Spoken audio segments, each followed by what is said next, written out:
தேடி மகிழ்வோமே.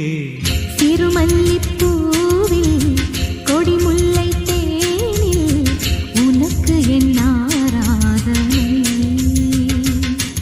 ஒரு ராஜ மாளிகை சிறுமல்லிப்பூவே கொடிமுல்லை தேனே உனக்கு என்